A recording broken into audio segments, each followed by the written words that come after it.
이번에 멀리로 돌아갑시다 5회 전단지를 만들었습니다. 이름은 아레테이아 나우스입니다. 그리스어로 진리의 궁전을 뜻합니다. 진리라는 그리스어는 원래 감추어진 것이 나타난다 라는 뜻을 가지고 있습니다. 멀리로 돌아갑시다라는 말은 현재 멀리가 아닌 곳에 왔기 때문에 멀리로 돌아가자고 하는 것입니다. 이번에 제5회 제목은 우리들은 종말의 때에 과연 불심판의 처벌을 피할 수 있을까요? 라고 했습니다. 이 제목을 보시고 어떻게 느끼셨습니까? 종말이란 메시아의 강림을 전환점으로 하여 사탄 주권의 죄악 세계가 하나님 주권의 창조 이상 세계로 전환되는 시대를 말합니다. 또 불심판이란 말씀에 의한 심판을 뜻하는 것으로 알려져 있습니다. 그러므로 아버님에 의해 해명된 원리를 따라 실천하고 있는 우리는 불심판을 피할 수 있다. 나는 괜찮을 것이라고 생각하는 분이 많지 않을까요? 그러나 과연 그럴까요? 본문을 보도록 하겠습니다. 예수님은 또 말씀 완성자로 재림하셔서 스스로 말씀 심판의 기준이 됨으로써 모든 인류가 어느 정도 말씀의 목적을 이루었는가를 심판하시는 것이다. 이렇듯 복귀 섭리의 목적이 말씀의 목적을 이루려는 데 있으므로 그 목적을 위한 심판도 말씀으로 그의 기준을 세워 행하시지 않을 수 없는 것이다. 라고 쓰여 있습니다. 말씀 심판의 기준은 말씀 완성자로 오신 참 아버님이십니다. 그렇다면 말씀의 목적을 이루었는가란 무슨 뜻일까요? 말씀은 하나님의 사랑이었습니다. 그러므로 내가 얼마나 하나님의 사랑의 실체가 되어 있는가, 하나님의 사랑을 실천하여 참 가정을 성취하였는가를 마지막으로 묻게 되는 것입니다. 그는 말씀 심판을 피하지 못할 것을 의미할 것입니다. 또 내 종교를 주장하느라 남을 짓밟고 남의 종교를 하찮게 여기어 미움을 쌓고 분쟁을 일으킨다면 그것은 이미 선이 아니기 때문입니다. 아버님께서는 참이란 원수가 없는 것, 전부 좋으며 나쁜 사람도 좋은 사람도 좋아하는 것, 그것이 참된 사랑의 정의라고 말씀하셨습니다. 아버님께서는 원수까지도 사랑하신 분이셨습니다. 그 가르침을 실천해야 할 우리들이 다른 사람을 짓밟고 남의 종교를 하찮게 여긴다면 그러한 행위는 곧 선이 아닐 뿐만 아니라 아버님의 가르침이라고는 결코 말할 수 없을 것입니다. 그것 자체가 이미 원리로부터 멀어졌기 때문입니다.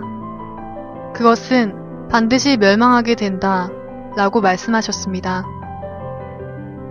원리에 의하면 불심판은 말씀 심판입니다. 심판이 필요한 이유는 알곡과 쭉정이를 나누기 위해서입니다. 하나님의 말씀이 얼마나 그 사람 속에 여물어 있는지 선별하는 것입니다. 그러면 누가 심판하고 누가 심판받는가?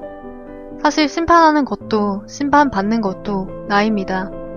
내가 심판하는 자이며 동시에 심판받는 사람입니다. 그리고 그 심판의 기준으로 오신 분이 바로 메시아, 즉 참 아버님이십니다. 그리고 심판의 내용은 말씀의 목적이 내 안에서 어느 정도 실현되고 있느냐라는 것입니다. 말씀은 하나님의 사랑 그 자체이므로 결국 말씀 심판은 내 안에 참사랑과 심정이 여물어 있는지 여부를 심판하는 것이며 그 기준이 아버님께서 제시해 주신 참사랑인 것입니다. 따라서 말씀의 결실은 단순히 머리로 말씀을 이해하고 있다 라든지 교회 조직에 속해 있다고 해서 얻어지는 것은 결코 아닌 것입니다. 라고 했습니다. 불심판이란 말씀 심판입니다. 그것은 내가 어떠한 사랑을 실천해 왔고 진정으로 참 아버님을 닮는 자가 되었는가를 묻는 것입니다. 단순히 말씀을 이해하고 있다는 것, 교회 조직에 소속하는 것이 문제가 아니라는 것입니다. 자기 중심적이고 자기 나름대로의 신앙에 빠져 다른 사람을 업신여기고 있던 선민들은 예상치 못한 낮은 자리로 오신 메시아를 받아들이지 못해서 결국 심판받고 말았던 것입니다. 마찬가지로 심판의 말씀도 예상치 못한 형태로 나타나기 때문에 내 안에 참이 결실되어 있지 않으면 그것을 받아들이지 못하기 때문에 자연스럽게 심판받고 말게 되는 것입니다.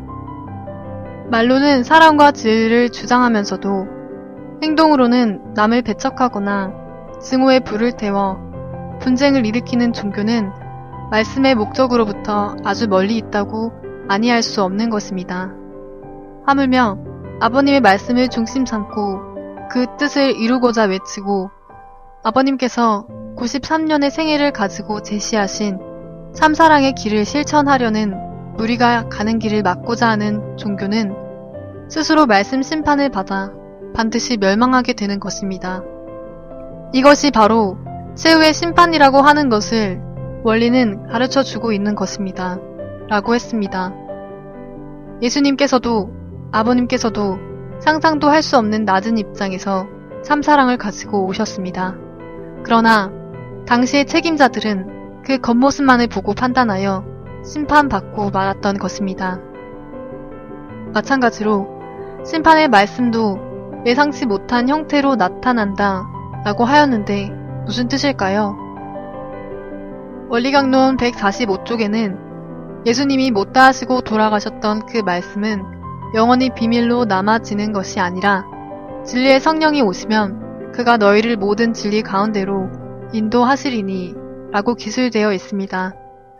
그리고 예수님께서 말씀하지 못하신 이유는 그것이 인간 책임부담의 영역에 해당되기 때문입니다. 하나님의 심정, 아버님께서 하시지 못한 말씀, 마음의 비밀도 예상치 못한 형태, 상상도 할 수 없는 낮은 입장으로 나타나는 것입니다. 그리고 그것을 실천하고 있는 무리가 있습니다. 만약 그 무리를 분파나 이단이라고 해서 가야 할 길을 막는다면 아버님의 사랑을 부정한 것이 되어버리고 말 것입니다. 그것이 바로 말씀 심판인 것입니다. 이번의 제목은 우리들은 종말의 때에 과연 불심판의 처벌을 피할 수 있을까요? 라고 했습니다. 불심판의 처벌을 피하는 길은 어린아이처럼 겸손한 자세로 어떤 사람의 의견이든 순순히 들으려고 하는 자세를 가지는 것이 아닐까요? 그리고 교회 조직에 소속하는 것이 문제가 아니라 내가 참사랑의 말씀을 받아들여 그 실체가 되어 있는가를 묻는 것입니다. 부디 마음의 눈을 열어 함께 말씀을 공부해 주시기 바랍니다. 시청해 주셔서 감사합니다.